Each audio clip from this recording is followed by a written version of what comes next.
Welcome back, everyone. I am Cas Piancey, and I'm joined, as usual, by my partner in crime, Mr. Bennett Tomlin. How are you today?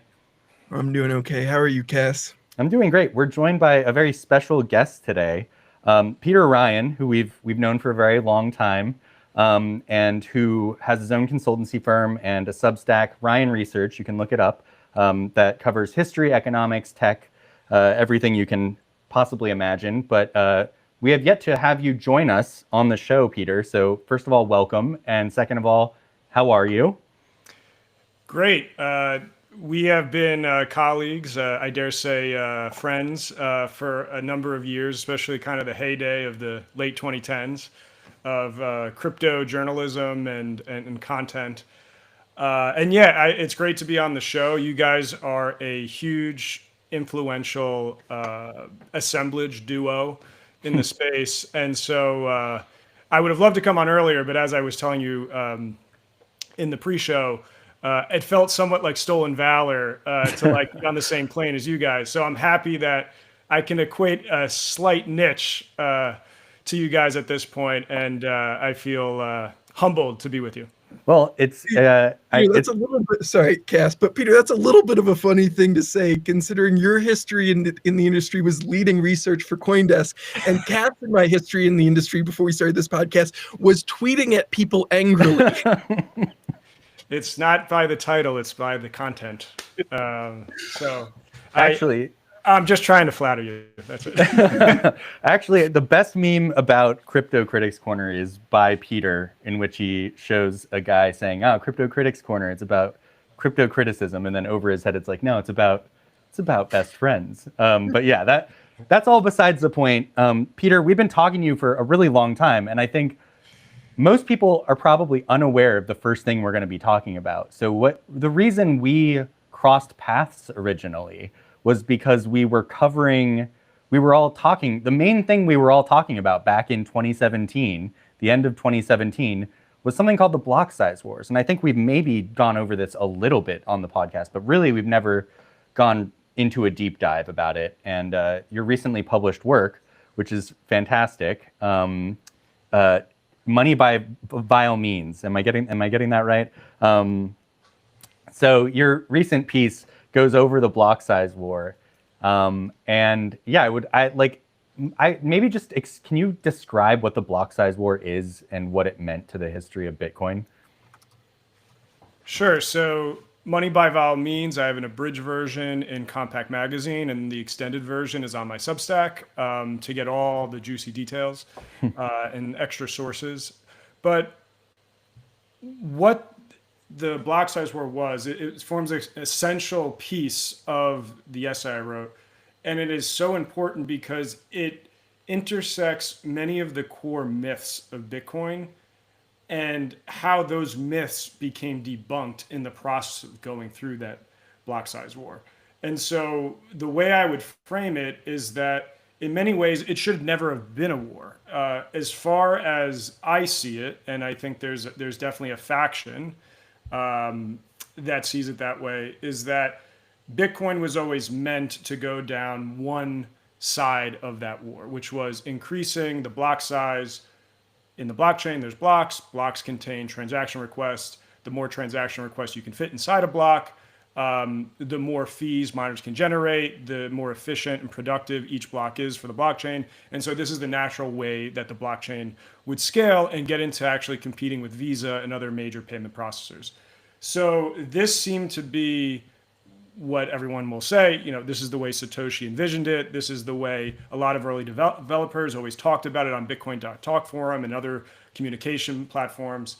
And it was only into like 2013, 2014 that it emerged that there was a deviation, and that once we get into the sort of 2016, 2017 land, that's when there's a true break in the community, and there is freezing the block size faction, who ultimately won the block size war, and then there is the not even exponentially increase the block size, but like moderately increase the block size to proportionally keep up with demand in a very sort of sequenced events every few years.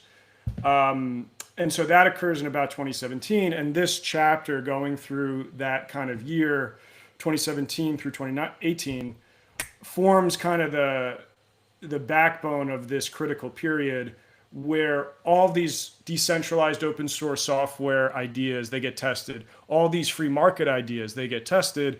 And we end up seeing in both ways, these sort of market failures start to emerge, and it starts to actually get into core questions of like, what is money, and like, how should money be used in society, and how do certain myths of Bitcoin get that wrong? So, well, can we? Sorry, Bennett, if you want to jump in, you can, feel free. Sorry, I don't want to take over here. But I see where you're going here, and you're purposely being vague, which is good. But I do want to drag you into the what Peter is talking about is there's Bitcoin, what's now known as Bitcoin, and there's what's now known as Bitcoin Cash, and they're different. They're different. They're not just different monetary policies; they are completely different currencies now. And that is the split that you're talking about. And this was a split between different factions, but also just completely different interests within like what makes the Bitcoin blockchain, which is like, I know that all of this is, we've talked to enough people that I think most people understand how a blockchain works now. I think it might be annoying to go over that exactly. But I do think you're talking about some very specific interests here, and they're opposing in different interests, right? So we're talking about miners, and like their role is to hash a number using computing power to get the next Bitcoin out of a chain of Bitcoins. And there are reward, like Bennett, do you want to help me out here? Because there's so many different factions, basically. So Peter, can you maybe talk a little bit about how Bitcoiners self-selected into like small blockers and big blockers, and what the different interests Cas is talking about looked like on the different sides of that? Yeah, so the important thing to remember too is that Bitcoin Cash became eventually the banner which the big blocker faction rallied around. And, you know, like I made it known in my essay, if anyone checks a few Google searches, like it's no surprise, I was partial to the Bitcoin Cash big block side. I don't make any bones about that. I think like I checked myself in that bias by kind of criticizing them as well, and the sort of general concept and sector of crypto. But I would say that the easy way to like slice this is that, like I said, there was an original roadmap for Bitcoin's upgrades to be. And a lot of people, you know, were actually like, I would say like the dominant position in the community was this sort of Satoshi inspired way of upgrading the block size. Now, I would demarcate that opinion by looking at like the New York agreement in the spring of 2017, and I know people can like make points about this, but like near 80% plus of the mining hash power at the time was on the side of this moderate big block upgrade within Bitcoin BTC. So Bitcoin Cash wasn't even like a figment of anyone's imagination at this point. So the miners were dominantly for upgrading the block size. Now, within that New York agreement, there was also the nominal signing of like a petition in support of that, which many of the original Bitcoin businesses, and you can say what anyone wants to say about they're oligarchs, they're not oligarchs. You know, a lot of these were startups at the end of the day, but a lot of the business community supported the big block side. So in the only ways we have to kind of actually measure this consensus, this rough democracy, we had 80% plus of the miner hash power, which is very quantitative. And then we had a little bit less quantitative, but nonetheless, like a bunch of the businesses signing on to the agreement. And then, so that's like kind of the original conception. A lot of these people too, a lot of the vocal people were, I would say, these libertarian Bitcoin idealists. Roger Ver is sort of an obvious one that comes to mind. These were a lot of people that go to Porkfest in New Hampshire, that liked Ron Paul, that were into Austrian economics. And so I would say there was actually more of this idealist strand inside that big block community. while it was dominated and led, but I would say like the miner community. And a lot of those miners were based in China at that time in the market share of Bitcoin. Now we get to the small block faction. And a lot of those small block faction was more led by Bitcoin core developers and their sort of interlocutors, like nominally like exchanges like Bitfinex, which probably will come up a lot later.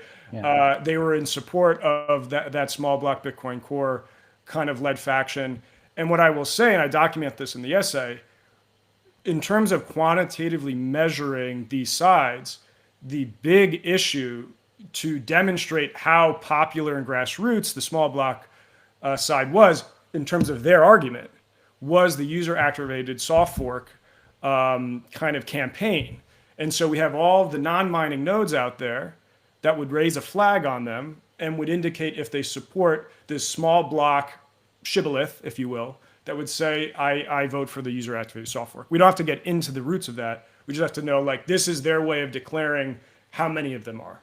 And so they could never get above like 20% of just the non-mining nodes. So by their own terms, they could not demonstrate they were an actual significant, let alone plurality, but not even a majority. So this is how I would say you would want to start thinking of these two sides, and that there was the developer, there were sort of corporate interlocutors to the small block side, and there was some deceptive practices there. Not to say that the big block side was perfect in everything they did, but generally that's the vibe of each side. So can you talk about what the reason is that there was this? Because we understand you've explained that there was this split and that there was at least some ideological value to this split. But like, why would 80% of miners be pro big block and then 20% not? And why would why do we have Bitfinex and Tether and other, or more importantly, at least for what we're talking about right now, more importantly, the core devs being into the small block stuff as opposed to the big block stuff. And I'm wondering because I do think that most people, at least like most people I know who are familiar with early Bitcoin history, it sure does feel like it's very libertarian leaning, and the concept is this should be money. Like, I do think that it sounds to me, and Bennett, if you think I'm wrong here, but it sounds to me in a lot of Bitcoin talk forum posts and stuff when Satoshi was active, that like this is meant to be utilized transactionally. It's not supposed to necessarily be something you just hold on to. Though I'm not sure that's necessarily even thought of as a real use case back in those days. Sorry, I'm wondering where the split is, why there's this ideological split between these two very important parties, and whether or not there's truth to either side. Like, I don't know what Satoshi's plan was. Does anyone? Well, one person claims to know Satoshi's vision. Sorry. Anyways, perhaps the best way to come at this is, were there certain groups that most benefited from different plans, and what groups were those? Yeah, that's a good way of putting it. I mean, I think I've written in this essay, and there's a previous essay I wrote talking about the Bitcoin miner fee crisis, which is eventually going to hit. But in terms of the economics, because of a thing called the halvening, because we have this bifurcated fee structure in Bitcoin miners, where there is an inbuilt default subsidy the algorithm gives the miners as a way to encourage them. And then there's the market supply and demand variable fee that they must subjectively choose to charge their customers, transaction requesters. And what's supposed to happen every halvening, that subsidy goes down, and eventually there's an inflection point where those variable fees are going to be all there is, and those variable fees have to pay the miners the sufficient amount of revenue to justify everything. So I think from just that design principle, and then like I document plenty of Bitcoin Talk forum posts by Satoshi, emails that he's written. I bring up Mike Hearn a lot as a character that spoke a lot with Satoshi. and use his sort of, you have to sort of default to his conception of it a little bit. But I think there's enough evidence of Satoshi's own words and what early developers around and close to Satoshi said, is that like there was this general idea that Bitcoin was always meant to be a medium of exchange and that it was a payment processor. I mean, it was this thing where it was going to compete with Visa to pay for $2 transactions for coffee. So this idea that there's a store of value and there's a medium of exchange that are totally divorced, I mean, that wasn't really true. And those were always sort of interwoven together in the early days. So I would say, even though there is a very toxic Satoshi's vision narrative out there that really like ruins the branding and optics around that conception of Bitcoin, like the backbone evidence of those early days is like very suggestive that it was supposed to be this way. Now, once we get into like 2014 to 2016 to 2017, especially, like there are contemporary reasons and rationales why certain parties pick a side. And so I would just say quickly, the reason miners want a big block is because of that structure where they need to eventually get variable fees sufficiently up to a point where they can have a competitive and sustainable business model. So to do that, you either charge really high prices for your transaction request services that you provide because there's a low quantity of them, or you can keep the prices of the fees low and just have a ton of quantity of those transaction requests. The only way to have a ton of quantity of the transaction requests is if you expand the block size. So it is very natural for the miners to go down that path. Now, when we go over to like Bitcoin core developers and other people around them, why they would maybe not want that and want something that's more the opposite is that when you freeze the block size, so there's all this like latent transaction demand that would have otherwise gone inside the blocks that like can't go anywhere, or it needs to go somewhere. So that's where we have this invention of layer twos, and layer twos are grafted onto the layer one Bitcoin blockchain as this alternative payment rail to cover all those like $2 coffee transactions and things like that. And that's where we have businesses like a Blockstream that offer layer two products. And so it's kind of bewildering that Blockstream and sort of the things around that, and again, there's toxic ways people talk about Blockstream and their role in the community.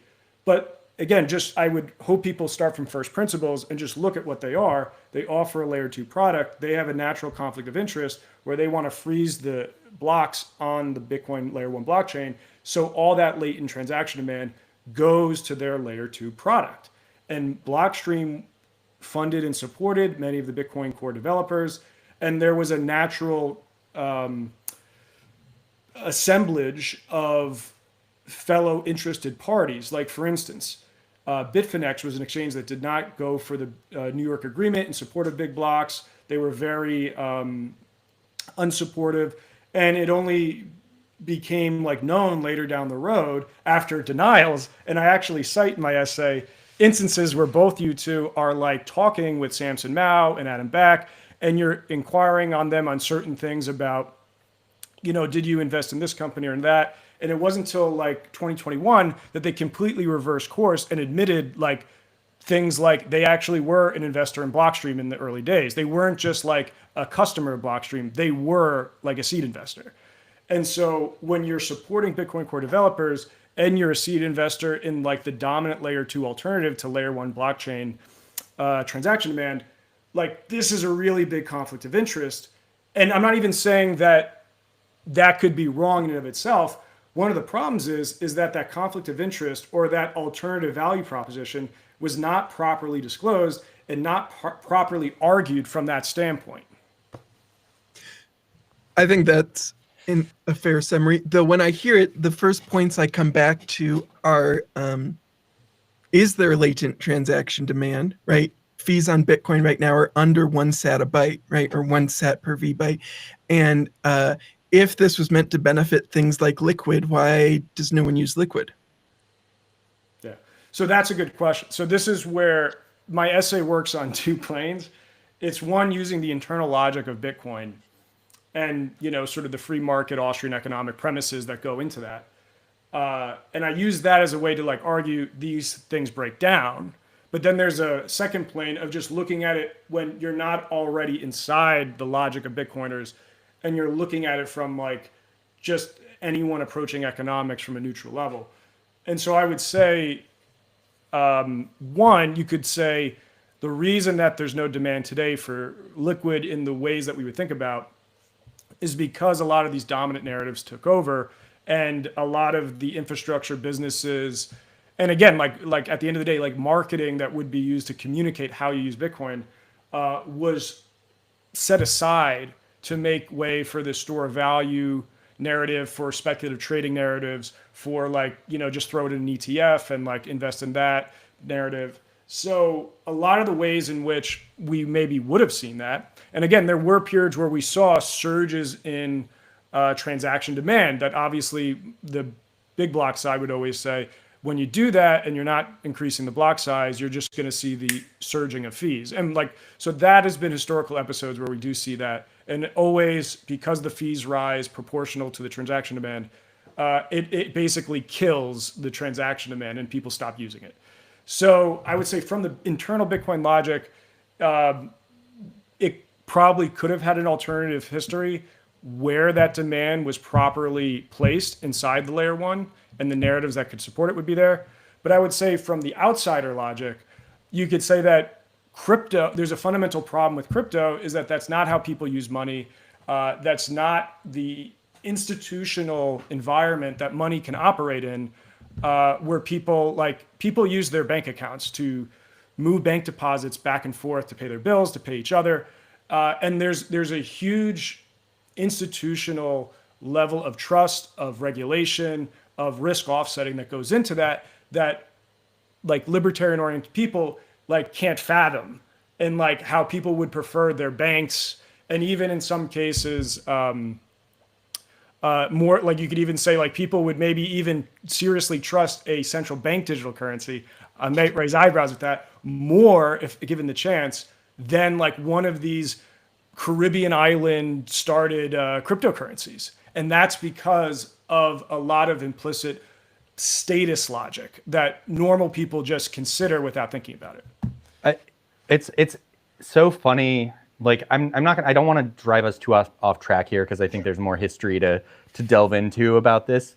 But it's so funny because as you're describing this to me, I'm thinking of the discussion that Bitcoin has in general now. And that discussion is like new ETF and oh, this much money is being utilized to push money into a Bitcoin reserve, or like whatever the idea is. MNAV value. Right. Exactly. Which is so wild when you do reflect on what Satoshi's vision, what it was, which is absolutely, there was the '08 banking crisis, there was the great financial crisis, and he saw that happening. He saw the failures that banks had, not just actual bank failures, but clearly saw like a systemic issue, and was like, oh, this needs to be fixed. And now the propositional value of Bitcoin is like, well, just hold the Bitcoin for as long as possible, and then it's just keeps going up in value. And then people will be like, I don't even understand, why would you have an ETF? Shouldn't people just buy Bitcoin? And I'm like, well, yes, but now I actually understand why someone would just buy a Bitcoin ETF, because like you don't need to have the Bitcoin in your wallet anymore. You don't need cold storage wallets for your Bitcoin. In fact, I could really easily argue that an ETF is better for like an old person to have than actually having Bitcoin, because you can just get fucking shot for your Bitcoin. Like that ETF is easier to insure and deal with than the Bitcoin in a cold storage wallet or whatever. And I just find it's crazy because it is so different from whatever the initial concept was behind this stuff. I just had to express that because this was like flowing through my brain as you were discussing this, Peter. Yeah. And I would just like add to your statement there, in thinking about these core value propositions that everyone talks about with Bitcoin. And it's store of value, which is the dominant one now. It's medium of exchange, which is less so, but people talk about in terms of like layer twos like Zap or all this other stuff. And then there's number three, which is like less talked about now, but is censorship resistance. And when you actually like think through history, and this is and I kind of came to this like in the 2010s, but like especially now at my kind of final conclusions, the real out of the park stellar use case that Bitcoin gave to the market was censorship resistance. And it was only by providing that as the headline that medium exchange was a means to censorship resistance.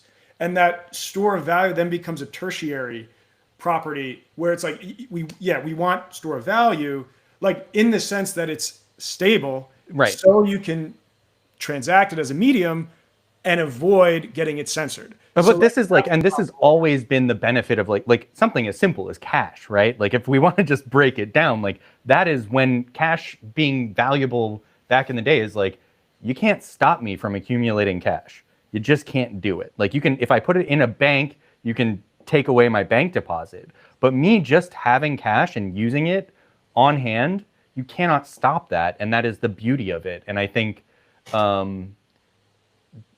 yeah, like clearly that got hijacked. Wait till I fire Jerome Powell and see what your cash is good for. Yeah, and that's we have to get into the deep. We don't need to get into all that conspiracies, but yeah, I mean you're exactly right, and this is where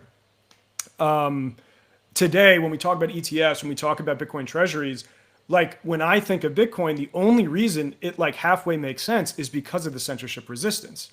And when you divorce it from that completely by having some other third party and like a wackadoo, like a Michael Saylor managing that for you, who I think it was, your very own Protos that documented like there's like allegations that he's like doing some cockamamie stuff with customer funds or his fiduciary responsibility, but we don't have to get into that. But the point is like, why would you even invest in this thing in the first place if you don't even have the inherent access to it directly so you can have the censorship resistance immunity? So that's where it doesn't make sense, other than the only thing people value about this is that it's a casino token and it's going up in value. People are gambling. It's the same principle where you see people talk about sports gambling addictions with all these new apps. It's the same social mechanism going on with that inside of crypto. And it's even, you could say, the larger equity markets because of apps like Robinhood. People are just gravitated to this because they're addicted to gambling, and a lot of them are chumps and getting suckered by whales. They don't understand it. They're not actually investing it for the properties that we all thought Bitcoin was valuable for in the early days. And it creates this really toxic and frankly stupid way of looking at an investment. In your essay, you talk about how this block size war and this split revealed certain like truths of the Bitcoiner community to be myths in actuality. Can you talk a little bit about what those myths are and how they were revealed by the process of this split? Sure. So I think the big one is I'll locate it on like 2 points. There's the software layer, and then there's kind of the buyers and seller market layer. So number one, we always have this meme of Bitcoin's like digital gold. It's 21 million capped. It will only ever be 21 million. There's this finite supply. No one can ever change this supply, which makes it so good. And there will be people that talk about this in various degrees of religious paranoia. And so you can get the sort of like cold turkey talking about it on a Bloomberg, but you can also go to the more esoteric Bitcoin podcast where it's like a seance where they're talking about this. So you have this, you have this like different degrees of talking about it, but it's all towards the same message.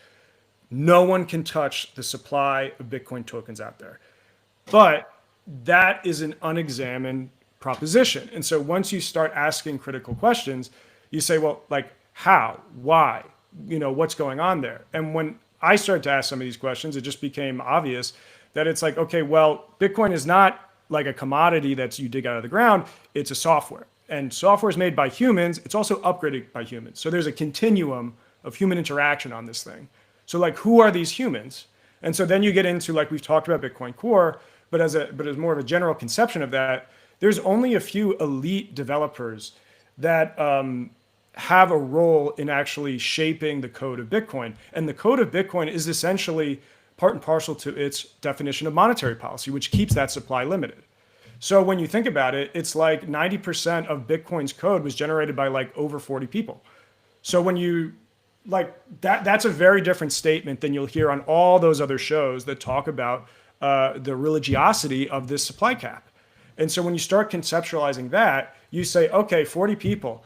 And then there's actually like 1 to 5, depending on the year, elite maintainers of the Bitcoin code that have the exclusive privilege to reject and upload new code additions into it. So that creates another layer of privilege.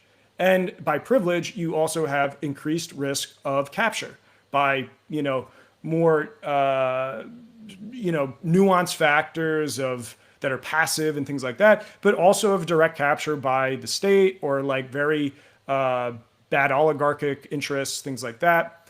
And so once you start to think of the developer elites in that sense, you can see it's actually like very simple for them to either passively or actively be influenced in a way that they could change the code whenever they want. And once they change the code, that means they can also change the supply. And there has been instances where, one, they've changed the supply and people don't really talk about it. Now, it's not in a huge way that like causes a lot of concern, but I'm more concerned not in, like the most perfect way to bolster my side that they change it to like 40 million.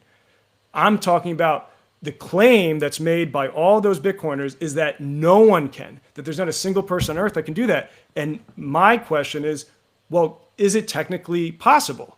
Not only is it technically possible, it's been done before. Right. And then secondly, can code changes be enacted and pervade the entire market and go unnoticed by market participants? And the question to that is also yes. So yes, that's true. That is true. But I also want to. Is it still true? I don't know if it's still true. I'm saying nodes are running like knots now, right? There was split inside Bitcoin Core over op return and stuff like that. And like there are 2 pretty major node implementations running now on the network. No, I think what I'm more suggesting is 2 things. That he's right that this has happened in the past, but more so, I was going to point out that I think, as you've suggested, Bennett, like Peter's not alone here, but as you've suggested as well, that like this needs to change at some point in not our lifetime, but if Bitcoin continues to be a thing in whatever it is, 140 years or whatever, how are you going to pay miners? And you just eventually, the answer, sadly, whether or not these Austrian economists or whatever they want to call themselves, Saifedean, whatever, like if these guys want to suggest that it could just go on without increasing supply forever, they got to figure out some other implementation that they can keep people invested and incentivized to stay in the ecosystem. Because if you don't increase supply, it doesn't work.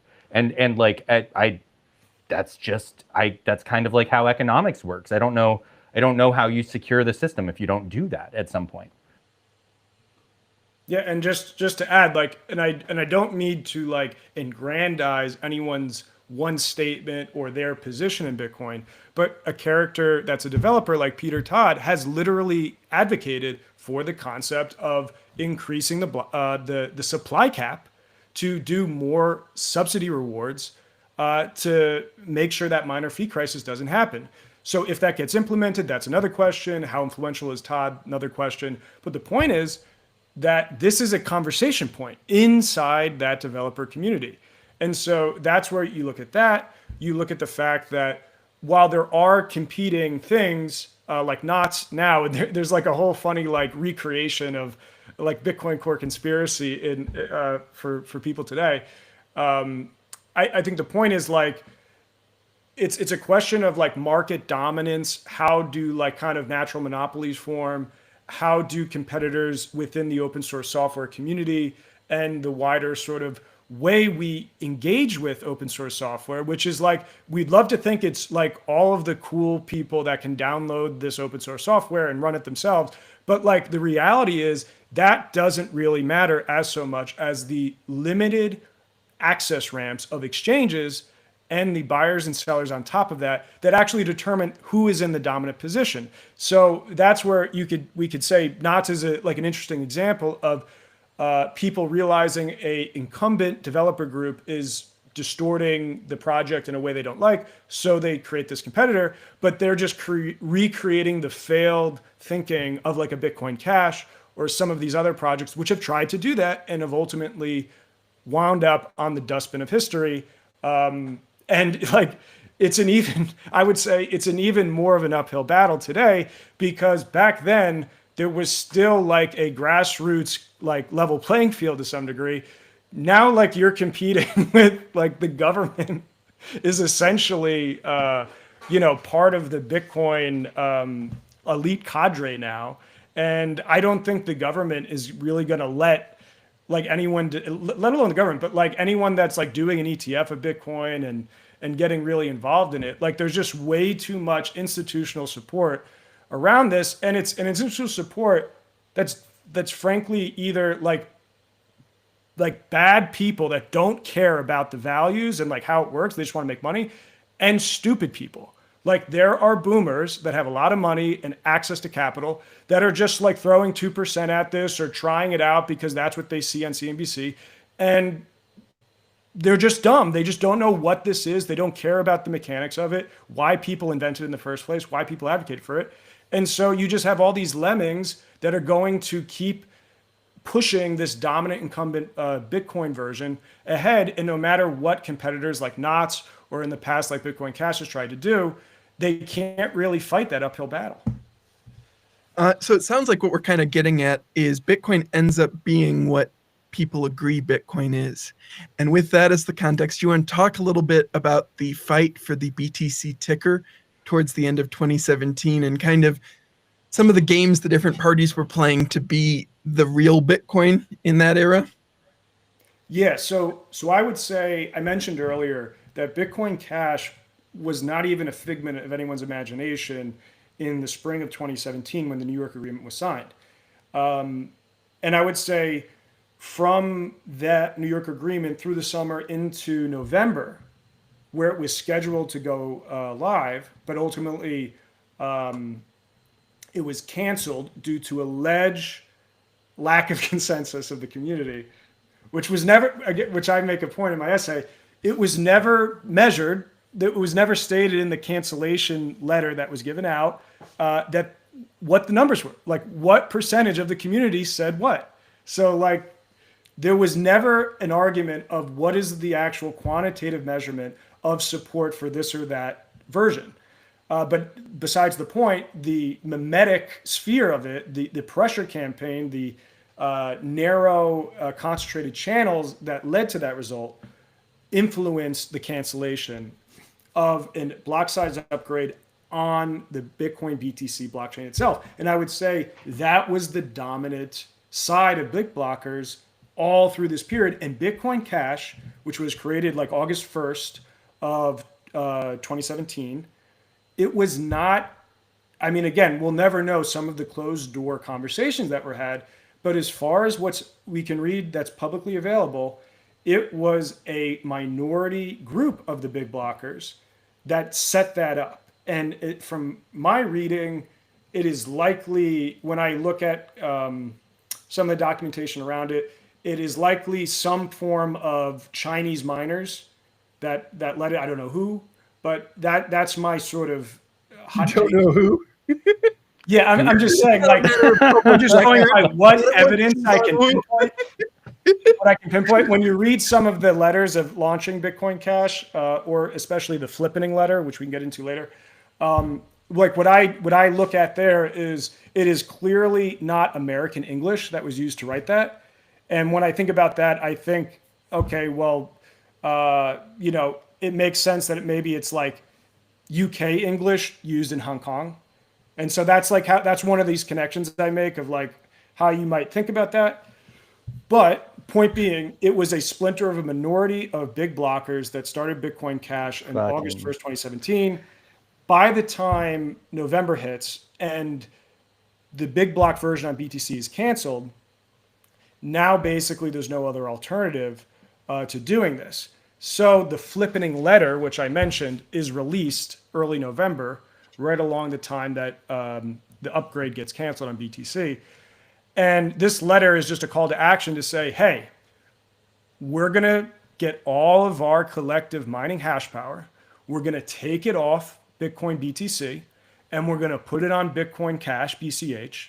And when we do that, that's going to be a huge signal to the market that this is the chain that's going to survive. And by doing that, one, we're going to harm the actual operation of BTC in terms of processing transactions. And in a very kind of like long-term rollout, ultimately, the BTC chain would like freeze. It would become non-functional if enough hash power left. So by doing that on an operational level with miner hash power, that would then be a signal to the market on exchanges, hey, get in on Bitcoin Cash because this is the one the miners are choosing. This is the only one that's going to survive in the long term. And they could use their exorbitant holdings of different cryptos and whatever dollar value or bond value they have and drop that on the exchanges to initialize that fire sale of BTC and increased buying pressure of BCH. And so this was like the critical moment where a lot of people kind of then, or at least on a short term, like very loose connective tissue way, I think went in on the Bitcoin Cash flippening narrative. And so that's where we see, once we start getting into November 8th, November 9th, especially November 10th, they actually do it. They flip the hash power. So Bitcoin Cash's blockchain hash power flips BTC's. And it's quite an impressive feat to like do that big switch and get enough people to do that. Now they could never actually make the same dent on the exchanges. And so ultimately, to your question, the ticker, if they were able to flip the prices, they would be able to say, we have the most hash power, we are the higher priced, and whatever other metric you want to say, we have the most use, we have the most transactions, we have the most this.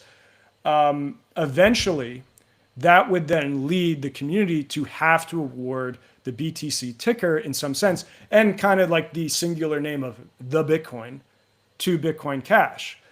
And this is something that exchanges, like in their own ways of dealing with the fall of 2017 leading up to this, they had back and forths of how would they deal with this, like there's two Bitcoins operating now. And a number of them indicated that based on how Bitcoin definitions work, the chain with the most amount of hash power for a given amount of time that makes it like undeniable would have to be declared the BTC, the Bitcoin, the original Bitcoin, all of that stuff. And so there was a agreed upon idea that would be the way to win the ticker. The hash power certainly went that way. The exchange volume, interestingly enough, also the exchange volume for BCH actually did slightly flip BTC at one point, but the prices could never, like there was this like real resistance to the prices changing. And so I get into a lot more of the technicalities of that later, but that's essentially what happened. And that was the rationale for why people were fighting over this ticker. And ultimately, if you can win that ticker, which again, this is like a larger question outside of Bitcoin logic. This is like the ideas of natural monopolies. This is the idea of how do market failures happen? Human nature. Human nature. And what do you do about fraudulent advertising? What do you do about this or that deceptive behavior, which if like we were operating in a regular business environment that most other companies have to operate in, maybe some of the tactics and communications would have been different, especially in terms of companies that had influential power from a software level to a miner level to an exchange level to a money printer level, having severe conflicts of interest they did not disclose. It's fun to go back over this because this is literally when Bennett, I think you and I literally got involved at the exact same time in all of this. Like a month and a half apart is our first tweets on crypto or something like that. Right. So I think we both got involved in this in the exact same time. And what I found myself, I was basically, I started as a troll, and I was just trolling Bitfinex and Tether employees, basically. Like that was my main operation.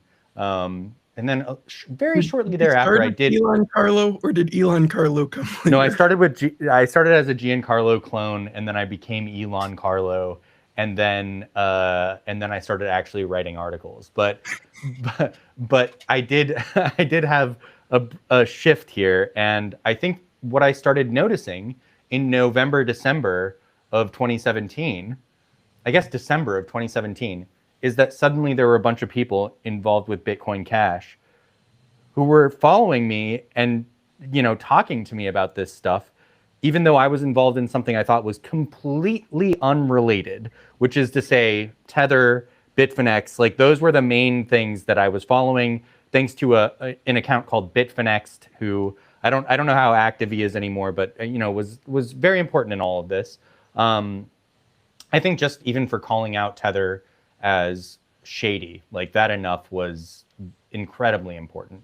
But the stuff that he was discussing about what Tether was doing and Bitfinex what they were doing together, and this false claim of not being involved with each other. They lied about everything, right? They lied about anyone they were involved with. And they lied about Blockstream being involved. They lied about other people being involved with them. And I think that is when I started getting all of these people who were very worried about the block size war in my mentions. And that's when I became even really aware of the block size. Like I knew about it, but I got invested in it when a bunch of people were like, hey, Tether's involved in this. Bitfinex is involved in this. I don't know how much truth there is to that to this day. Probably some truth. I do think Bitfinex and Tether had a vested interest in this for sure. So I do appreciate that to this day, but it like just talking about this, I immediately go back to 2017 and 2018, where this is what was happening. Tether at the time, for anyone who doesn't understand where we're coming from here, Tether at the time was worth less than $1 billion.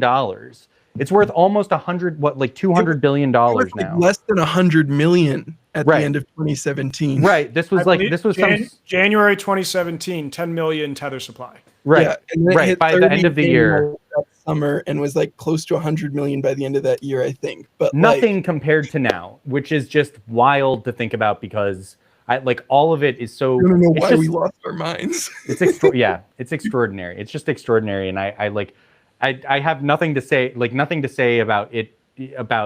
I think you've made good points, Peter, but I just am like, oh my God, it's so crazy to be driven right back to that point where everything could be different today. Everything. But this does talk about, right? This talks about like Tether. It's crazy. Tether is like the most important aspect of any chain that it's on. Mm-hmm. Like the use case for Ethereum or Solana or whatever is based on or Tron for that matter. Like it's all based on like how many Tether transactions happen on the blockchain now, which is like, it started out as a Bitcoin, like a little offshoot of Bitcoin, like a memo pad on blockchain, on Bitcoin blockchain. Like it has morphed into something completely fucking different now, and is a serious driving point. And to your point, can like make or break a blockchain, right? So Peter, perhaps you can talk about why these big blockers were following Cas and interested in Tether and Bitfinex. Sure.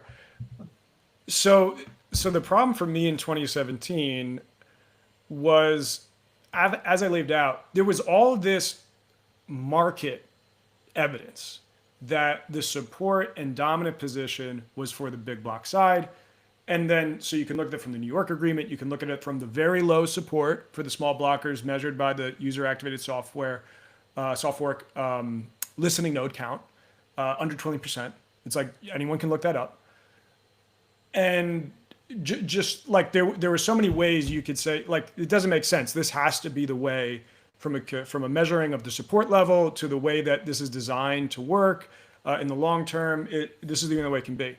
So when it ultimately, like the big block side lost its first, like the major battle in November 2017, and subsequently like the sort of the year of like we're gonna get them with Bitcoin Cash of like 2018 through 2019, which ultimately was disappointing. Like that sort of like last gasp of trying to win it out. Like I couldn't really quite understand like how, like everything, believing in free markets, everything would tell you this is the way it should have worked out, but it's like it doesn't add up. How did this happen? And that's where I was able to finally like kind of put the puzzle pieces of Tether together. And once you do that, you realize that, oh, so the markets were manipulated. So that's where we start with that first point that I made, where there's the software level of elite developers that have risk of being captured by oligarchs or the government and could pervert the blockchain. Now, what everyone says, and I had a lot of criticism from the peanut gallery on my article about this. Peter Ryan says that, you know, the 21 million cap can be changed at every time with a click of a keyboard. That's not true. You know, there's all this like blah, blah, blah, decentralized consensus. And it's like, I realize that. And this is where like, that's like the first section of my essay. And then I go into examining that rebuttal. I preempted that. So that preemption rebuttal is that then the community only has the recourse of the market, and the market is defined by the few exchanges available that buyers and sellers can interact to trade these coins and determine what has the highest price, what has the biggest market cap, so forth and so forth. So that is the only veto the community really has if the software developers go off the rails. And so once you start looking at that, you say, one, there's not a lot of exchanges. Like when we say the market, we always think this like amorphous cloud that's you can never quantify, and like there's always a competitor that can come in to like check the privilege and monopoly power of someone else. There's always buyers and sellers coming through. And it's like, one, there's a very limited amount of buyers and sellers to begin with. And it's like way dominated by whales in the system that could talk to each other, coordinate all this type of stuff. Then the actual operators of the exchanges, like at any given time, like especially in this 2017 window, you know, there's like a dozen exchanges that actually make or break Bitcoin. And what everyone said also in 2017, and like Nathaniel Popper said this, like Bitfinex is the biggest exchange in the world. This is the exchange that like makes or breaks Bitcoin. And I document like quotes like that from him and others. So like Bitfinex was a very dominant player, and there was also like just a few handful of these exchanges that mattered. So it's like that. To be clear, to this day, right? Like this is, I don't want, you're making it sound like this is only back in the day, but I just want to, I want to be clear that like leads way more than Bitfinex does now. No, that's what I'm saying. I'm saying there are like 3 exchanges that matter to this day, right? Like just like in 2017, 2018, 2019, there's 3 that matter now. There's 3 that mattered then. The names might be different, but it doesn't really matter. Like the you know, like you control those 3 exchanges. You control the inflows and outflows or whatever. Like you are pushing the most out of Binance or Coinbase or whoever, right? Like the OKEX or whatever the hell is in the lead at this time, right? Like you are a market force and you are changing minds. And I think it was true then and it's true now. And like the choices that individual exchanges make that make them distinct from other exchanges are also distortive, outsized distortion effects on the general community. So for instance, Bitfinex was one of the few exchanges that like offered a lot of margin lending. It also offered the only shorting of the 2 big block, small block chains leading up to the fall of when this big event was supposed to happen in November 2017. And so like these are ways in which, sure, you know, ABC exchange, that might not have shorting, that might not have this or that feature. But if Bitfinex is doing it, that creates a communication through the community that says, well, if this is happening on Bitfinex, then like it's, that probably shapes my opinion of how I trade on ABC Exchange. So, and we should also add for those who weren't around at this time, Bitfinex was the largest exchange, and it was also one of the only one with anything resembling like fiat banking rails. There was an even smaller number who had that, and the rest were left to rely on this other firm called Tether. yeah, so this is where I start to get into like how Tether's influence, how exchange influence, like shape the results of the block size war. And so again, like I don't need everyone to agree with me. I might have a very unique conclusion on how I view that. But the way that I look at it is that one, from the Bitcoin cashers, what's very evident is that they first suffered from a like silo problem where the majority of, I think, their trading volume in the flippening attack that they did was occurring not uniformly across the exchanges of the world. What ended up happening was because they were largely led by Chinese miners, and thus a lot of their holdings and volume would be from Chinese miners. The Chinese miners had a disproportionate utilization of South Korean exchanges, BitHub. So what ends up happening is during the flippening, all of that volume goes towards one South Korean exchange. And in the middle of them using that exchange, the exchange has a massive server crash and it shuts down. And so their trading pressure, their trading attack, just for no other reason than a technical glitch, that's all we can say from what's publicly available, it stopped them in their tracks. There was no way that they could keep up that pressure because they simply just couldn't trade. And then there was all of this panic around, oh shoot, I've lost my money. What's going to happen? And like, getting to the exit door and things like that.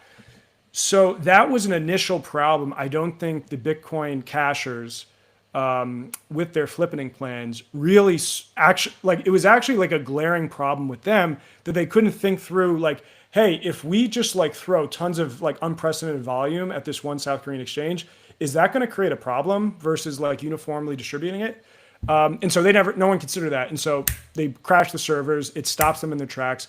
That leaves the main conduit of the market where the Bitcoin buying and selling pressure that was pushing up Bitcoin Cash and pushing down BTC was occurring, which means you have the other exchanges still live and dominated by Bitfinex. And so then the unique thing about Bitfinex, as we said, they had a very natural conflict of interest because they were a seed investor in Blockstream that offered a layer 2 that would be incentivized to freeze the blocks. And they own Tether.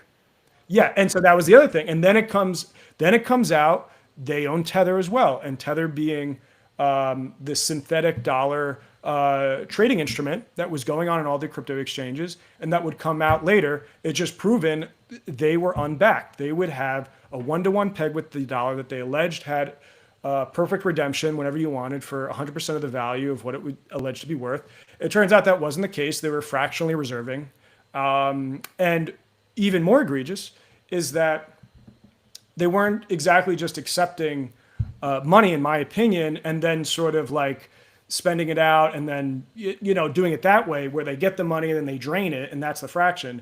But instead they were getting some money, but they were printing, and that's how they were creating the fractional reserve quotient. And so when you look at it from this perspective, you have all the conflicted interest parties in this nexus, and they have this documented unbacked money printer that's doing synthetic dollars that is really directed at Bitfinex specifically, and its two other conduit exchanges we don't have to get into. But what you basically have happen is that these unbacked printed dollar instruments were used on the very preferential interested exchanges for Bitcoin, BTC, and the small blocks. And so I think you can look at it from an acute way. And I document like how Tether's supply and trading volume, how it actually operates in the specific window of the flippening in those few days of November. And it kind of seems like there is this like mad dash to print tethers to create like combative selling and buying pressure to stop the flippening. But I realized like that's a harder pill to swallow for people and might show more skepticism. But I would say even if you don't want to look at that as like a very reactionary use of the unbacked printed tethers, there is still the obtuse argument of looking at it where at the end of the day, they started in January 2017 at like 10 million supply. And then by like February 2018, they're at like 200 million, maybe something like that. And when you look at it that way, you see this, it's just like crazy growth.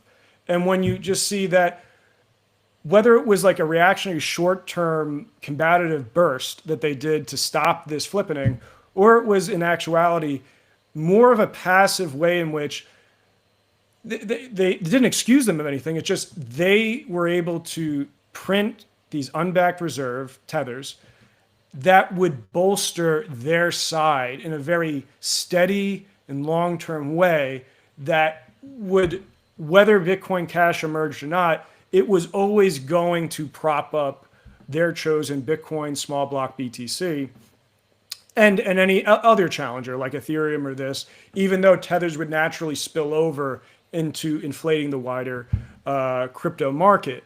And so that's where I think you could argue it from both perspectives, the acute or the obtuse way. But the easier argument is the obtuse way, and that still doesn't excuse anybody. So I think that gets to this point of the market basically had a failure. There were these manipulators that were fraudulent, that were lying about who they were partnered with, who they were investor in, lying about their reserves, and basically using this counterfeit mechanism to distort the market where, a dozen people decided who won the block size. It wasn't like the myriad of millions of Bitcoin buyers and sellers. And I think that is the real window into revealing how everything then cascades from that. The dominoes fall on all these myths of Bitcoin start to fall. I will say, I find it very fascinating that I don't know how this has never come to my own brain, but I do understand a kind of conspiratorial idea of like, well, the people involved in Tether, of course, are going to want not cryptocurrency to be super easy as a, MOE. Like, they don't want this to be like, because the more they're able to establish themselves, and the dollar they were still as Omni back then, they needed low fees, Yeah, that's true. Well, it's just funny. While I was writing these essays this summer, what was hilarious is like it started to dawn on me too. It's like, well, what are stable coins? They're medium exchanges. So like one, it's like they're like whether they are investing in like a layer 2 that has more of an inherent utilization of crypto tokens and decentralized principles, like they themselves are centralized third parties that operate medium exchanges. And then it was like June, I was like blown away. There was a story that was released, like Tether is actually pioneering their own native blockchain for tethers. And then it's like, holy crap, like they don't even need crypto anymore. They don't need to run on top of native blockchains they're working on, USDT Zero and Stable. Yeah, so, probably there's like ways in which they haven't revealed yet, like exactly how they work, and they might still like operate on top of crypto rails. But it just goes to show like, wow, like from just a use case perspective, they literally are medium exchanges that compete with layer 1 blockchain transactions. And 2, they are actually like doing away with the necessity to exist within a layer 1 decentralized blockchain paradigm. And so like there's a day in which you could hypothesize. I'm not saying like this is what's going to happen. I'm just saying it's easy to see a scenario where these stablecoin native blockchains exist as layer 1s, and it just becomes this obsolescence of like, why do you need like decentralized non-stablecoin crypto, especially like, hey, the government is all supportive of stablecoins, and it's this perfect crude right-winger argument, that somehow like makes sense in people's minds that, well, yes, the government totally supports this thing and is in bed with them, but also it's like the exact opposite of a central bank digital currency. But in reality, it's like, it's essentially that. Yeah. Can I jump in with an alternate explanation for Bitfinex and Tether during this era? Because like September 15th, 2017 is when they open their account at Noble Bank and Friedman does their attestation showing that in that account they have all the dollars they're supposed to back Tether. We don't definitively know they're unbacked again until like March of 2018 based on the New York Attorney General report. So during this period, there's at least some evidence they have at least most of the assets they're supposed to. The split between Bitcoiners and Bitcoin Cash is in some extent, and it doesn't cleanly map onto this, but a split between like holders and transactors. And holders tend to have more of the currency than transactors do, right? Businesses have to pay out their payroll and things like that. And so they're not keeping as much on hand. You have this split occurring across the various exchanges. You have the Bitcoin people who received their Bitcoin Cash selling their Bitcoin Cash, but the Bitcoin Cash people don't necessarily have as much Bitcoin they can sell. And even among the Bitcoin Cash people, there were a variety of people who were willing to hold on to their Bitcoin Cash, but were not fully willing to part with their Bitcoin, at least until they had a better understanding of how the next few weeks, months, or years were going to shake out. And like that to me provides a lot of the same like price dynamics we ended up seeing on the exchanges, explains why Bitcoin Cash's volume went up, but its price never seemed to compete with Bitcoin, and doesn't involve at all a money printer or unbacked dollar derivatives. Yeah. So, I mean, that's plausible. And like, I'll say that happened like that, like that's a part of the reality of what happened. And I would say, like, I made this criticism of miners before as well, that like, again, because like miners are an argument, how miners are defined, what they're proposed to do in the community. Like they're a very central part of how Satoshi built cryptocurrency miners, to be clear, we're not. Yeah. So the point is like, and that's where like I overly focused on Bitcoin in this essay rather than talk everything about crypto. Because like if anyone is into crypto, like it starts with Bitcoin, and really like the only way that I think makes Bitcoin unique is the way in which this incentive structure and technological constraints that are placed on miners, like that is the true innovation that makes Bitcoin worthwhile. Again, I'm not saying that as a neutral third party, I'm saying that like within the Bitcoin logic paradigm. So what ends up happening is that, like you said, like there's a lot of BCH supporters that like are too scared to part with BTC because they want to hedge if something goes wrong. And so even though I think there was a lot of miners that did the hash rate switching, which is like not that hard in reality. I mean, it's hard to get the community consensus on that, but it's to flip the switch, it's not crazy. So they did that. And I think what ended up happening was because the South Korean exchange goes down with a server crash, and because they see the activity on other exchanges where they can't move the price, I think basically after a few days, they literally get scared and they don't have the tenacity to keep this going. And it would be in their long-term incentive to push and hold out to do this, but they could not fight a war of attrition if they sell all their BTC and they hold this BCH and they can't move the prices, because then they would be screwed. And ultimately, miners are caught in the incentives of not so much the abstract notion of everything internal to Bitcoin, but they got to pay short-term bills, electricity, rent, so forth, and they got to convert from Bitcoin or other cryptos into whatever home fiat they need to pay those bills. That's how miners operate. And once you realize that, you realize miners, which are held in this lofty position, and if you read the white paper, you read all the Bitcoin Talk Forum stuff, this is undeniable, but miners are supposed to play this very dominant role. They are actually super subordinate and passive to other players that can exert influence and dominance in the industry. And so basically what you said, Bennett, is very true, that they were skittish, they did not want to part, and they didn't want to use the full extent of their muscle to push things over the line. And I would say that that's a contributing factor, but I still say the ways in which, when you look at all these things together, and again, I'll revert to just the obtuse version of over the year, like you still don't have the dominance of BTC and those people without Tether printing that money. And even though there's attestations and snapshots in time where we do see that there is backing, some backing of Tether's reserves, like I don't have to tell you guys, snapshots are not indicative of the day-to-day reserve holdings of these types of stable coins. And that's where I point to like a academic paper like Griffin Shams and Bennett. We've talked about it. You may have some doubts about Griffin Shams' paper. But as far as their argument goes, I think it makes sense that what ultimately Tether does is that, like in the front of the month, they do all their printing, they send that out, that raises the crypto prices, raises all boats. And then once those inflated prices are there at the end of the month, they start to sell, get some actual fiat back, and fill that gap of reserves they created for themselves. And they just keep doing this process over and over again. And in the long-term trajectory of this, they keep increasing prices at a rate where they can proportionally backfill gaps in that reserve. And at any one point in time, when they want to show a snapshot, there's a mechanism where they can do that. Yeah.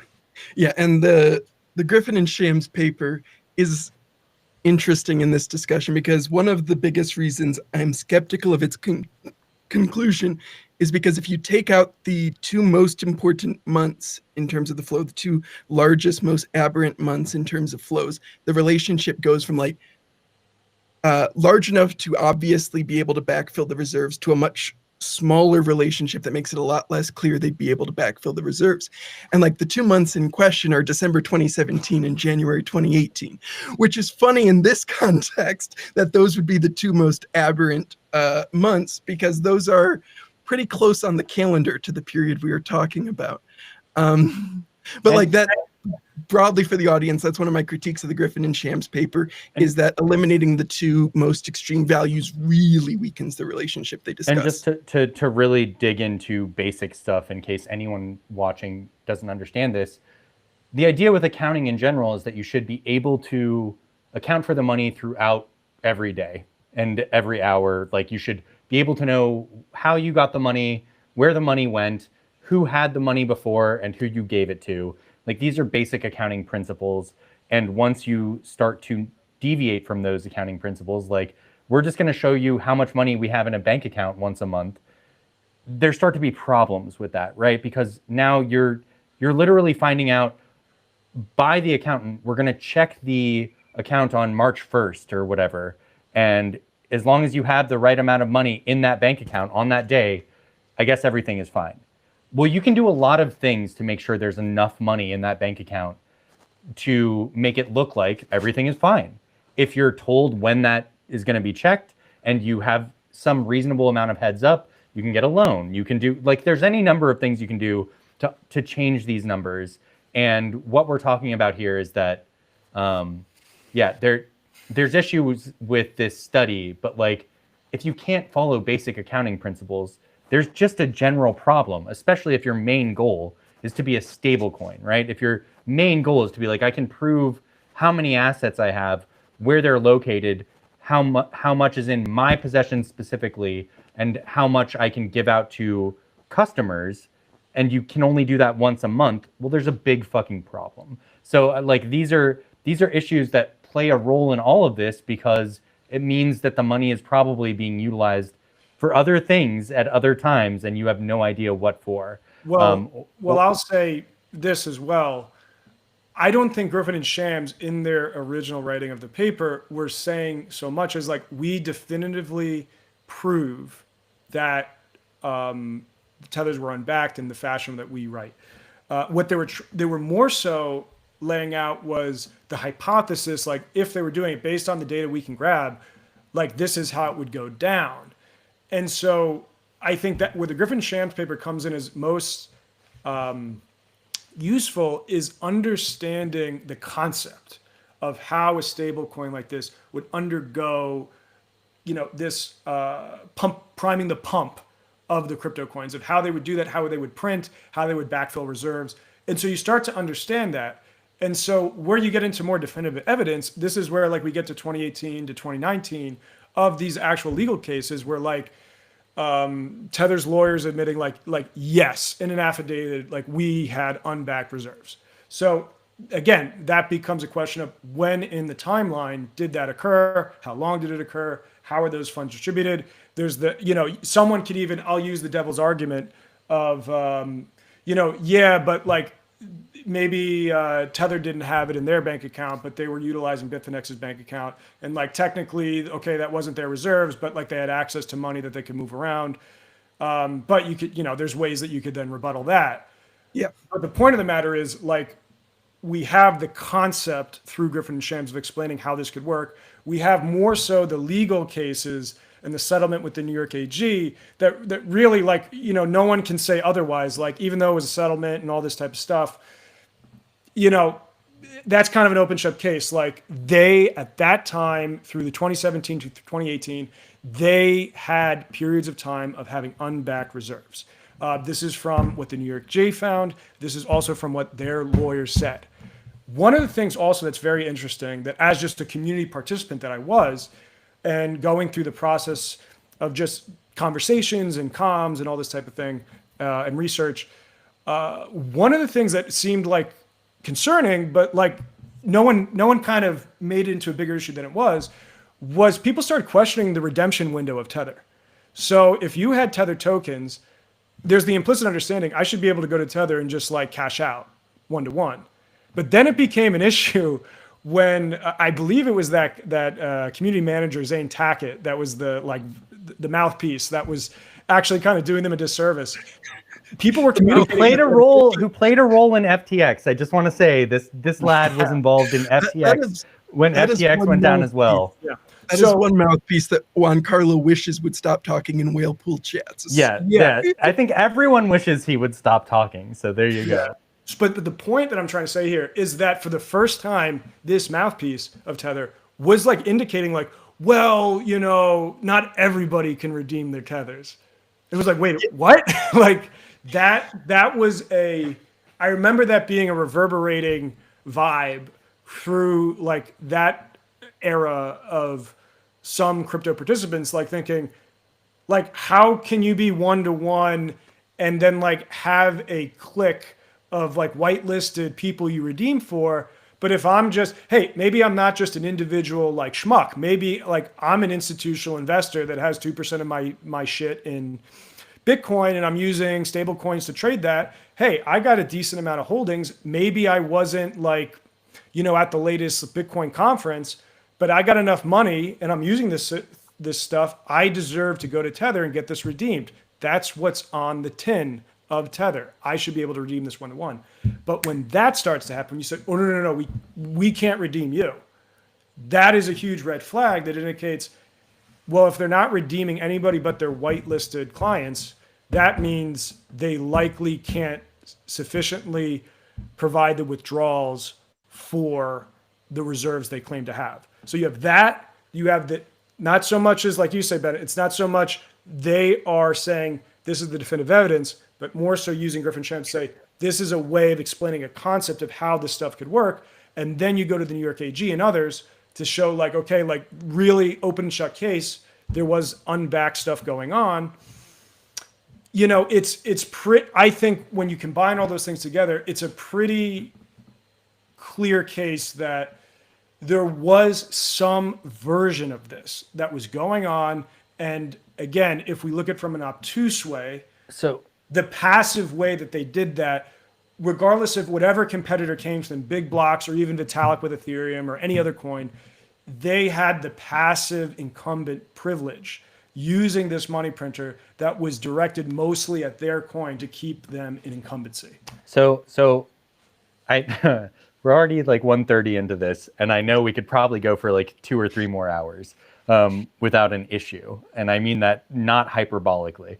But so a question for you right here is, earlier we were talking about free market, and we were talking about like you didn't use this term, but like the bastardization of the free market, that this is not a free market, right? Like you're talking about all these actors who have their own agendas and are pushing the market in the way that they see fit, whether it is the big blockers using one exchange in South Korea and hoping that it'll suffice to push their agenda, or it's small blockers using Tether and Bitfinex to push their agenda and hoping that that will suffice, right? Like you might have any number of people using any number of agendas.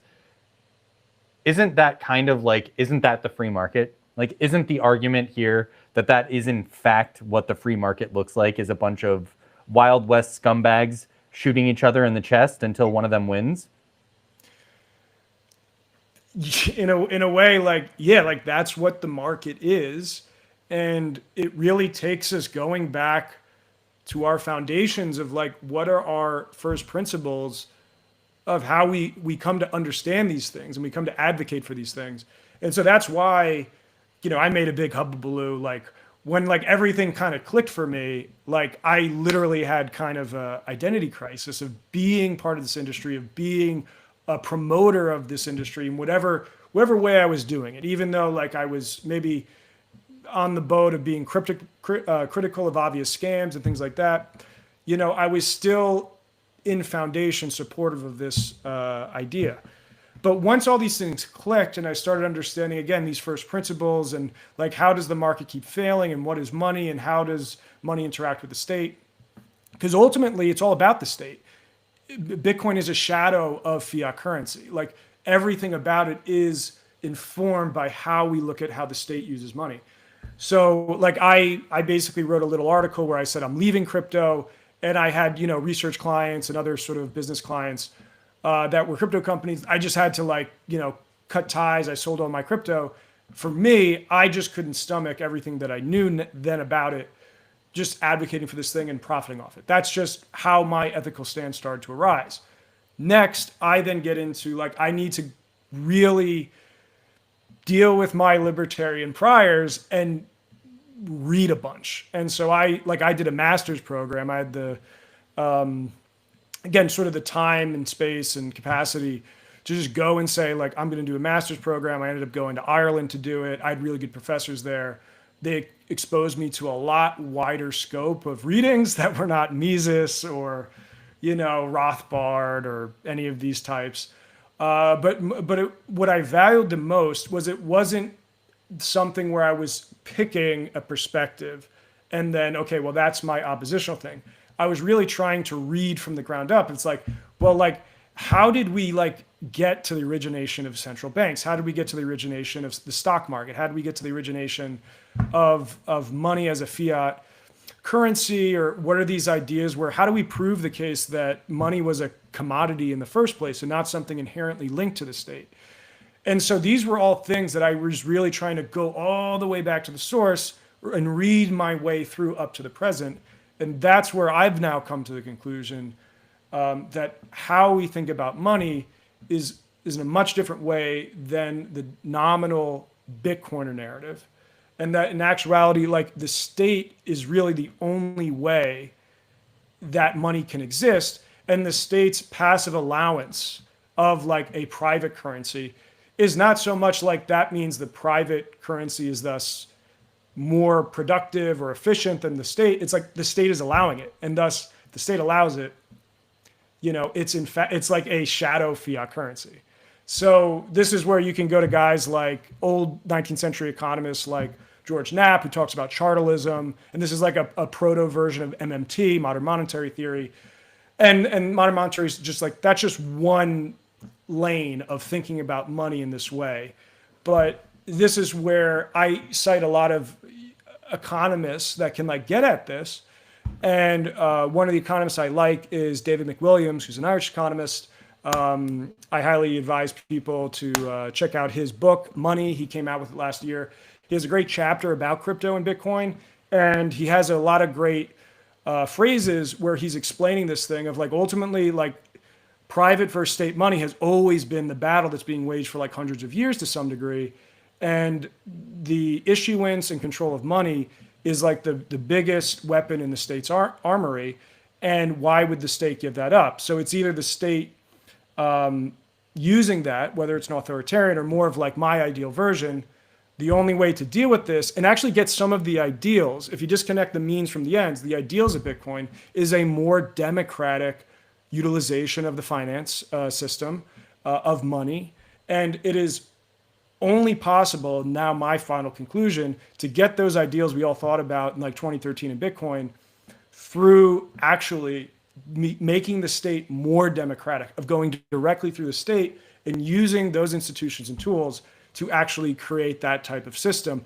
Otherwise, you only have like the oligarchic captured state, as I explained, that will use the state as a security force to bolster its control of money at the exploitation of the populace.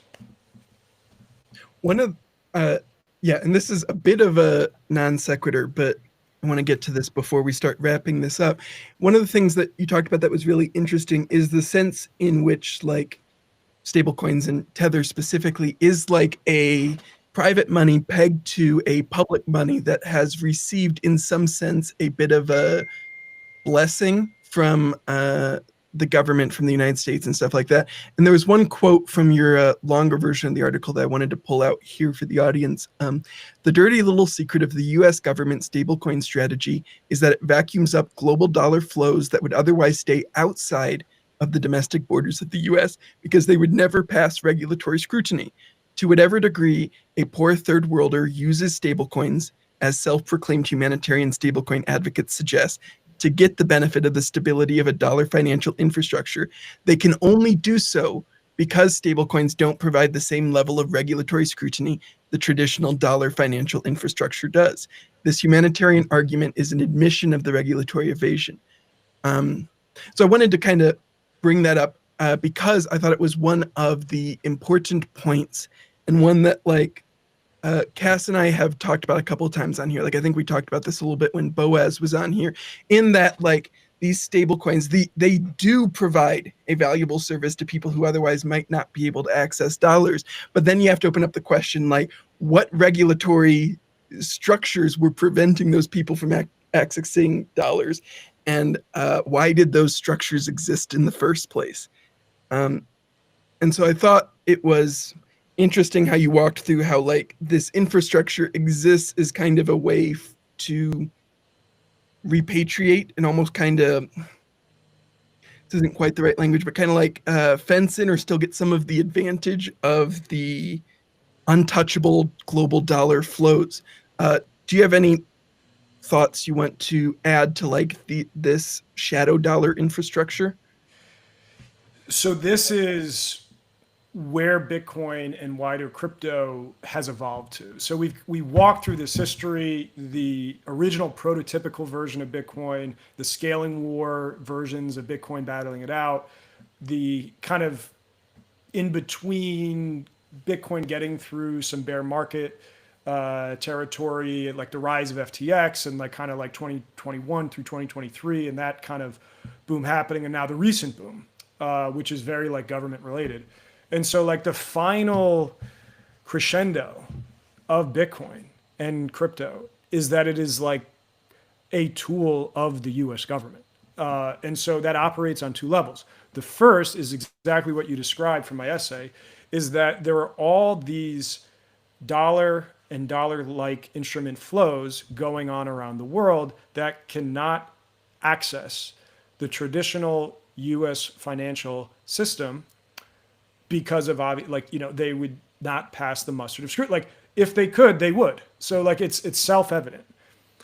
And because it is too arduous a fight to go in and face off against Elizabeth Warren or something to deregulate the existing traditional financial sector, why go through the fight when you can just make this parallel system and say, oh, no, we're going to keep all the regulations, all that, but we have this parallel system where we don't have anything, or we have very limited things that we're also not going to even enforce or like look into. And then in aggregate, that full system is net deregulated. So like it's actually quite an ingenious way to get financial deregulation and pull the wool over one's eyes. So then once you have that deregulation, you can use as your marketing tool, which I can picture a very specific individual that always talks up the humanitarianness of stablecoins and things like that. But it's like it is an admission that like, okay, so why can't someone in a South American country that's, facing hyperinflation and that already like utilizes dollars for remittances perchance because of their family networks in the US, or they want to save in dollars. And there's already like a shadow dollar system in a lot of these countries. While that person might be the case, like why does that person not have access to the existing US financial system? And however, like best case scenario, we can paint this type of individual, the argument still allows for, because that individual cannot access that, it admits that it's because that person like can't offer the levels of identification or other. I'll be even more basic about this. Like, you need to abide by US rules, laws, and regulations to have those dollars in your hand. Yeah. Right? Like if you're a US citizen, you meet it. You're good. But if you're an Iranian citizen, you definitely don't. And it's not because maybe you want to. I'm not suggesting your intentions, but like your government, your state doesn't want anything to do with this. And the ability for the US to be like, hey, fuck you, you can't do that. Right? Like if you just decide velocity is the only important thing, this argument drives me fucking crazy, Peter. I don't think it was Iran's choice to cut Iran off from SWIFT. I don't think that's but the dollar even, right? Like the idea that they would not use the real or whatever, like I don't know what they use, but like the fact that they wouldn't use that instead is like, of course, in a world where there is no sanctions or like it's all so insane to me, because a huge part of the dollar, like the importance of the dollar mechanism, is your ability to stop people who you don't want to use it from using it. And if you go like, well, never mind, the most important thing is literally the velocity of money. It's just how many transactions are happening all the time with the money that we have. You have defeated a large benefit of what it means, or detriment to what it means to be a part of your currency. So like, if you're a sanctioned country, it's a huge detriment to you that you cannot access US dollars anymore. It is a huge detriment to North Korea that they cannot access US dollars. They have to invent new ways to counterfeit money to have access to US dollars. But it's not even like those are very like unique, like, adversaries of the US state interests. Type of examples, but like there's a lot of individuals, nexuses of money that are just kind of like in a gray area where it's like they're not like an active adversary. They're just like, they could be as simple as there's some guy in London that's like just moving like dark money around, and it's sort of it's not neither here or there, but he simply can't get access to the US system and has to like have all these rats holes for the money. Now the US is going and saying, I know there's all this rat hole money out there that's in US dollars or US dollar like instruments, or that can like be exchanged for whatever other fiat into US dollar. I want that rat nest money. So they are creating like a stablecoin infrastructure to basically absorb all of that. And it's like, why are they doing this? They're doing this because as we run out the clock on how our debt is paid, how our debt is financed, and how the rest of the world is growing, it's my opinion, I believe in the multipolarity thesis. The rest of the world is growing while the West and the traditional incumbents are declining. And this adversarial competition is creating decoupling across many different layers of the international world. And so, namely, the most important thing is that the US has relied a lot on foreigners to fund its deficit and its debt. And so, as you can see, uniquely with China, because China's the biggest adversary, China has said, look, we're done. They are constantly decreasing the amount of US debt they hold. And so that is naturally going to start happening with a lot of other countries as they say, you know, rightly or wrongly, you just have to understand like they are adversarial with the US. Why are they going to fund their adversary? So that's happening. There's no way around that. So the US has to come up with a way. How do they fill that gap? Because they're not going to be able to fund their deficit. So stable coins have become this very interesting conduit to offset the declines of state actors like China, decreasing that amount of money going towards the US Treasury market. And instead, getting one, as we talked about, all of this dark pool money that's out there that can now be flowed into stablecoins, and those stablecoins then, and now with the Genius Act mandated, they have to buy U.S. Treasury bills 90 days or less. So this is becoming a huge part of how the U.S. thinks about its debt. I trace it all the way back to, we can look at guys like, Mr. Nick Carter of Castle Island talking about this like in 2019, 2020, the sort of initial conceptions. And then we can see this, the Bitcoin Policy Institute. This is all from within the Bitcoin like insider discussion.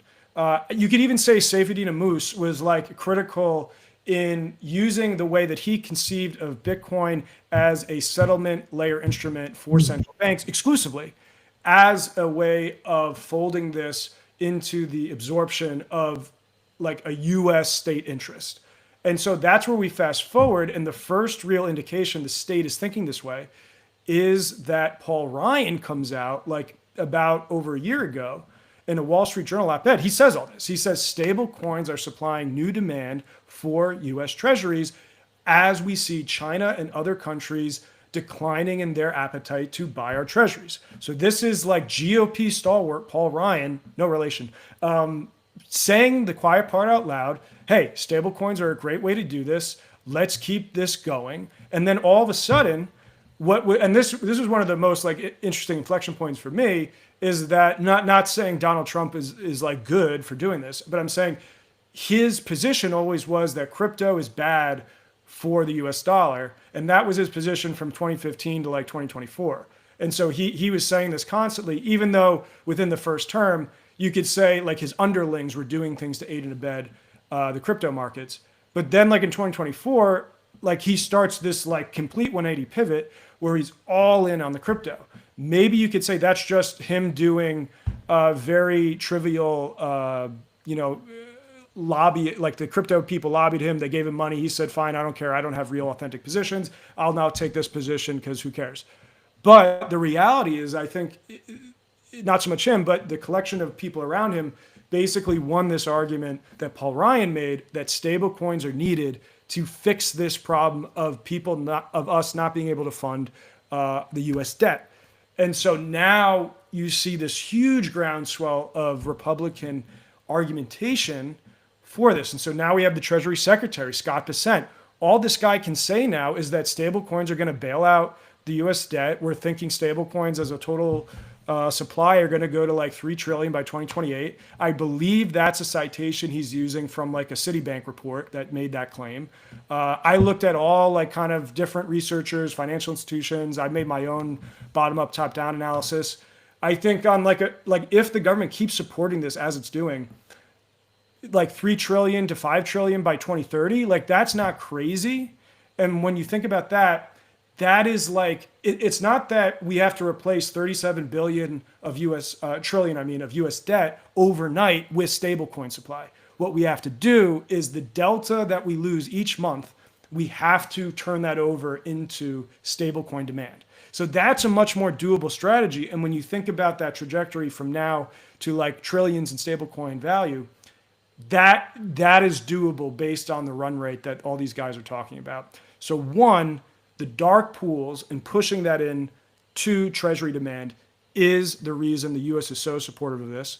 But I would say number two, and this is where I get into my more speculative territory of forecasting, is that I think there is a real parallel to what we saw in the scaling war, and where I argue the printing of unbacked Tether tokens was a real thing that actively or passively helped the parties involved with that, and that mechanism can still be used in the current more government infused system that's being done. And now you have a system where, as I described, one, it's a shadow central bank that can shadow money print. And then number two, it can shadow monetize the US debt, which it's doing.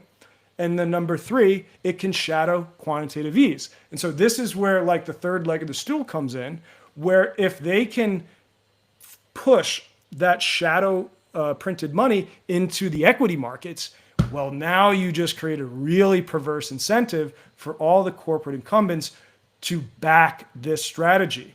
Because, hey, we might be facing a situation where PE values in the US are so high that everyone's saying there has to be a correction. Everyone's saying the AI bubble is going to correct. Everyone's saying a lot of these tech stocks are overvalued. All this stuff is pointing to the degree to which, let alone the trade wars and how that has a depressive effect on the market, there are so many indicators that the US has to go through a correction. And why would these corporate incumbents want to deal with that when they can get in bed with what the government's doing, taking advantage of the shadow money printing and get access to that to shadow quantitative ease to fuel and prop up the market? And that's where we can see what's Tether doing today. They're investing in everything under the sun, from AI to biotech. They're an investor in Rumble. What does a video YouTube clone app that actually doesn't work really good, what does that have to do with a stablecoin? No one really knows. Well, the president's son. The president's son is the link there. But it goes into this thing where it's this nexus of interested parties coming together that are creating these very strong ties. Short-term incentives, short-term gains over long-term reality, right? Like, ignore long-term reality, focus on short-term gains, focus on short-term whatever, and hopefully you can scrounge and figure your way out of it. And I think that this is a conceit of capitalism. This is not just a crypto thing. This is not just this is a conceit where it's like, yeah, well, that's always going to be the case, is that you are going to put short-term goals and gains over the long-term, whatever you might imagine, because you don't know what long-term actually means. None of us do. And short-term, you have a pretty confident concept of what that will look like, right? And if you can game that in any way that you can get away with, it doesn't matter ultimately. And I think this is a perfect symptom of everything wrong with the stock market, cryptocurrency. Every coin, this is the Tether is this, but it's so far beyond Tether. It is the Bitcoin forks. It is it's the fact that MicroStrategy does what it does. All of this is a symptom of something far broader and sicker in this system. And I think we're already there, Peter. Yeah, we have kind of crossed the Rubicon on entering this shadow central bank system, whether we like it or not. And we have to deal with this fact that and maybe it's not and I mentioned this because the market share of Tether and stablecoins has gone down over the years. It doesn't necessarily have to be just Tether, because Trump has World Liberty Financial now, and there's other stablecoins out there. And we can even look at it kind of as a quasi stablecoin reserve system, like the Federal Reserve System. There's 12 banks in theory. And it's there could just be a collection of 12 stablecoins that all operate in unison, and they all have the same modus operandi to, print synthetic dollars that go towards paying for the US debt, that go towards keeping up corporate incumbents in the equity markets and the bond markets. And this is all, doable because no one has the wherewithal to kind of look under the surface a little bit deeper. And they're just fine with considering all these things that, oh, this is innovation. This is, high tech. This is, and that's the problem, where all of our financial press is either talking about this as innovation, and it never goes farther than that, and they humor it that way, or they're skeptical people. And Nassim Taleb is a smart guy, I won't get into that, but let's just assume he's a smart guy. He's a big critic of crypto. And all he can say about it is like, hey, I don't really look into it. It's like gambling. You can make money. I don't care. But it's like, this is a guy with brain power, and he has not delved into these layers that we've gone to, where we're reaching the core of Earth, of Bitcoin nuances. And so this shadow bank, central bank system is just like here now, and no one's really inspecting it deeper. And that's where like guys like who I mentioned in my paper, Marco Della Elba, he's actually the one that coined the term shadow central bank. He doesn't connect so many dots that I do. I believe his first paper coining it was in 2019. And so he just basically brings up the fact like, okay, there's like all these properties emerging which stablecoins have that are like very emulative of a central bank. And this creates a problem for central banks in transmitting their policy, because then it could not work. But then we fast forward to actually this year, the Bank of International Settlements came out with a working paper that was actually very impactful, and it ended up in their annual BIS report, where they talked about the way in which they don't call it a shadow central bank, but they say, hey, we just like measured, and it turns out the inflows of stablecoins impacts treasury yields. And so there's a direct relationship here. And there's a huge problem that as stablecoins grow, they're going to suppress the ways central banks can actually communicate their monetary policy. And so they can do whatever they want. Jerome Powell can do whatever he wants. But ultimately, if stablecoins get big enough, whatever they're doing and the flows that they have is actually going to be more influential on shaping our monetary policy. So this is where it's like we're now, 2019 when shadow central bank is first coined, to fast forward to this year when the BIS is basically saying it out loud, and they've actually taken a very like sharper disagreement with the American way of looking at this. They're definitely looking at more of the central bank digital currency approach for the European context, and they're very critical of stablecoins. But they're saying it out loud, and so we're in the position in America where this thing is slightly less equal to equal, or depending on how things roll out, going to be more powerful to Jerome Powell's Federal Reserve. And does anybody want to talk about that? I think I'm the one that's kind of vocalizing that, aside from the more academic people that are measuring this in a very minutia way. So that's where we're at. And that's, like, as you say, Cas, kind of an interesting feature of the history of capitalism, where we've now arrived at this point. And is it so much a feature of crypto in as much as a feature of the natural evolution of allowing unchecked oligarchic privilege to conglomerate in this new implementation of a shadow central bank? So, like, the reason we would want additional demand for treasuries is to, like, avoid having to raise rates or inflate and then raise rates to continue paying them. But, like, if this is like just a shadow deregulation, wouldn't it make more sense to do like change the bank regulations? Because if you can get, say, 25% of stablecoin demand into banks, isn't that going to have like a larger net effect on your economy and downstream like your ability to manage your debt than like allowing this backdoor deregulation? Not to be glib, but if they could, they would. So that's where it's just like, yeah, like, makes sense. Try to get that through Elizabeth Warren, or just like not even her as an avatar, but just like trying to. Yeah. You're able to push back against the real deregulation a lot easier than, well, we have no control over that, Bennett, right? Yeah, and even though like people are saying like whatever way in which the government today is overstepping what the letter of the law says or the Constitution says. And you could say, well, if they can do that, they can do anything. Like, there's still ways in which they have to contend with the institutional hurdles that are in place. So, like, it's not even like an individual politician. Like, it could be just like a random judge out there that like stops, a deportation order. It could be, an institution of civil servants that like just do not process and do not operate as per the top of the government says they should.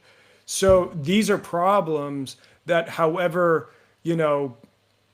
Looney Tunes an elected government official at the top of the pyramid could do, like there's still all this inertia from other elected politicians to institutions to lower level civil servants, that it's just like, why would we go through the slog of that when we can just do this on the side? And it's like, we're already there. Like I said, the BIS paper came out and it's already suppressing yields with its inflows. It's already having effect. They're already warning about all these ways in which it could also destabilize the entire financial system, because if there's a bank run on these stable coins and they don't have the reserves, things could go haywire.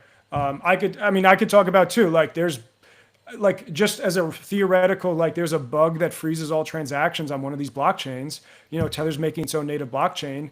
If that like has a bug in it and all that stops, like what happens to the value of Tether or other stable coins? And then how does that diminishment of value on stable coins affect all the ways in which stable coins are now infused into the wider private financial sector? A lot of like Bitcoin and other things like that are being used as collateral for loans. And so stable coins get diminished, naturally, there's going to be a wider fire sale across crypto, and Bitcoin's going to diminish. And so if Bitcoin diminishes on that collateral for loans, guess what? You're going to get margin calls. And when that starts to happen, it's cascading. And to be clear, like this has happened before, right? We've seen the devaluation, the depegging of Tether and other cryptocurrency like stable coins.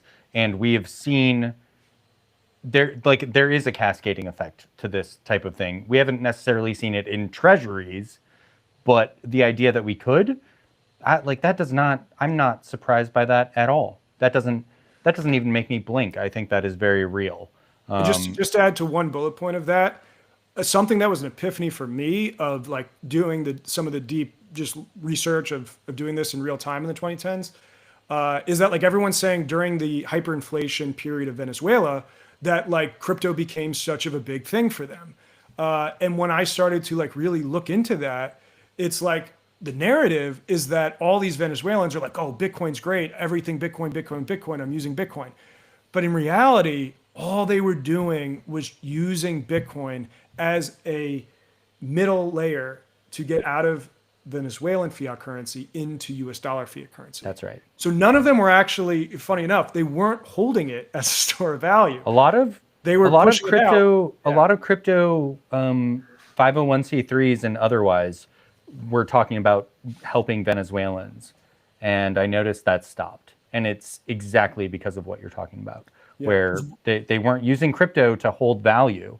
They were using crypto to acquire dollars. And that is a big difference, actually. And this is where, when you look at the actual correlations and weigh this, goes back and forth with the equity markets, with risk episodes, how gold operates as a counter hedge asset, you actually find like, if everything about Bitcoin is true, it should just be parallel to how gold operates. And it doesn't do that. It acts as if it's the frothiest of the froth of a tech stock in the S&P 500.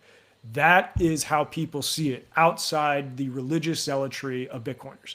People see it as a frothy tech stock or as something in the third world they can use to get in and out of fiat currencies. And so there is no diamond hands, there is no hodl culture when it comes to the much wider circle of people that are interacting with stable coins, Bitcoin, and crypto in general. And so this epiphany that I saw in the Venezuela case study made me see where you could forecast in the future as crypto becomes collateral for loans. It's like, and if stable coins have a bank run, like no one is going to have any loyalty to Bitcoin. Like if stable coins go down and all of crypto is going down, no one's going to ride that roller coaster. Everyone is going to rush for the door to get completely out of crypto. And so that is a very huge risk that we're just sleepwalking into because of all these types of myths and all these narratives that are out there. For me, that sums it up quite well. Bennett, do you have any other questions or anything you want to throw at Peter? I do not. I just want to remind people they can find Peter Ryan at Ryan Research, both his Substack and his consulting services if you need them. And thank you very much for joining us, Ryan. Peter? Thank you, I Tom. was saying Ryan. Yeah. And I just want to, as I did in the pre-show, thank you guys for having me on.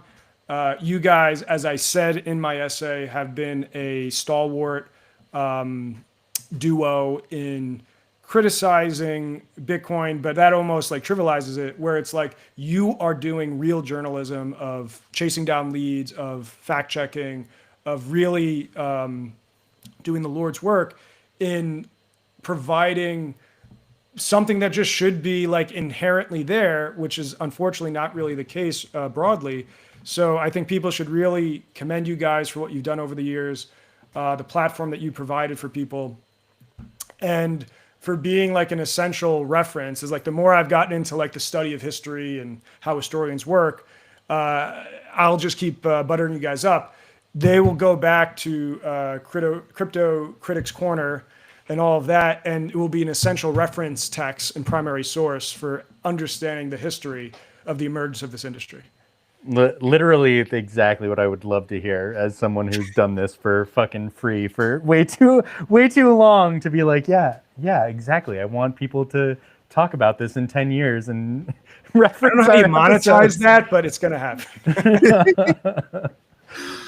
Peter, I did not expect this to go for 2 hours, so I just want to thank you for joining us. I did like that. Yeah, this has been a very, very long and fruitful discussion, and I appreciate it. So thank you. Yeah. Oh, and last Easter egg. Part of the title of my essay is "Money by Vile Means" is a direct quote from William Shakespeare's Julius Caesar. It's from a scene. It has a very apt metaphor that is utilized that I explain in the essay, but as the Easter egg quality, when we were all meeting each other for the first time online and discussing all of our skepticism and journalism around crypto, somehow we landed on our little group chat being called Vile Gang. I think it was because Adam Back or someone called one of us vile, or the way we were behaving was vile, and then it got adopted as the moniker. Yeah, so it was amazing how I was like, history's funny that way, or life's funny that way, when I could land on this turn of phrase. You're like William Shakespeare. Yeah, that it connects all the dots together. So it's a fun little Easter egg there. I love this. I love this discussion. Thank you, Peter. This has been fantastic. All right. Thanks, guys.